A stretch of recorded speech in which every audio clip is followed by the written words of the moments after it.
Alors nous voici de retour dans cette petite vidéo pour la démonstration des propriétés des fonctions exponentielles complexes et en particulier la prise de puissance d'une fonction exponentielle complexe. Est-ce que j'ai bien le droit de... Il y a bien équivalence entre la forme eiθ et la forme cosinus θ plus i sinus θ. Donc là c'est ce qu'on avait fait la dernière fois, on va essayer de montrer ça. On va essayer de montrer que ei θ à la puissance n c'est bien égal à ei nθ. On pourrait le faire à partir de la formule qu'on a montrée précédemment avec les sommes, en disant que chaque θj est égal à θ. Et vous auriez directement la formule qui se trouve ici. On peut le faire autrement, on va le montrer par une petite récurrence, encore une fois. De toute façon, écrire c'est un peu propre. Donc déjà, on va regarder ce qui se passe si n égale 0. n égale 0, j'ai ei θ à la puissance 0 qui vaut 1. Équivaut normalement cosinus de 0 plus i sinus de 0, c'est-à-dire 1, donc la relation elle est vérifiée pour n égale 2. Pour n égale 1, ei θ à la puissance 1, bah c'est égal à cos θ plus i sinus θ. C'est ce qu'on a supposé être vrai, hein, qu'on essaye de vérifier là, donc, que c'est bien égalité entre les deux. On va regarder ce qui se passe pour n égale 2.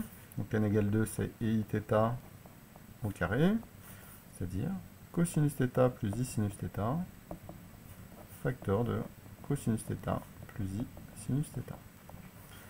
À quoi c'est égal? Donc, et iθ au carré, c'est i 2iθ, ou i 2θ si vous préférez. Et de l'autre côté, il faut que je distribue, donc ça fait cosinus carré θ moins, parce qu'il y a le i carré qui va sortir ici, sinus carré θ. Et pour ce qui est de l'imaginaire, plus i fois,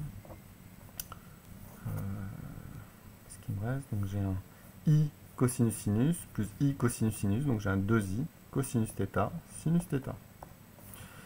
Mais j'ai une relation que je connais, ça je sais que c'est cosinus de θ, et ça c'est sinus de θ. Des relations qu'on a déjà vues par ailleurs pour les formes trigonométriques. Et donc je viens de montrer que e 2iθ, c'est égal à cosinus de θ, plus i sinus de θ. Donc je vais supposer que c'est vrai à l'ordre n-1 et montrer que c'est vrai donc à l'ordre n. Donc si je suppose que ei n-1 θ, c'est égal à cosinus de n-1 θ plus i sinus de n-1 θ, est-ce que j'ai i nθ qui est égal à ça? Alors, ei nθ, c'est e de i n-1 θ fois i θ. Donc c'est égal à, puisque j'ai supposé que ça c'était vrai à l'ordre n-1, c'est égal à cosinus de n-1 θ plus i sinus de n-1 θ, facteur de cosinus θ plus i sinus θ. Je développe. Ce que j'obtiens, on va faire le développement, donc cosinus n-1 θ cosinus θ plus i fois sinus n-1 θ cosinus θ. Qu'est-ce qu'il me reste? Plus i fois, donc ça par ça, cosinus n-1 θ sinus θ, plus le dernier terme, i carré, sinus n-1 θ sinus θ. Donc là, si je regroupe les termes, partie réelle, partie imaginaire, qu'est-ce que j'obtiens? J'obtiens cosinus n-1 θ fois cosinus θ moins sinus n-1 θ sinus θ plus i fois cosinus n-1 θ sinus θ moins sinus n moins 1 θ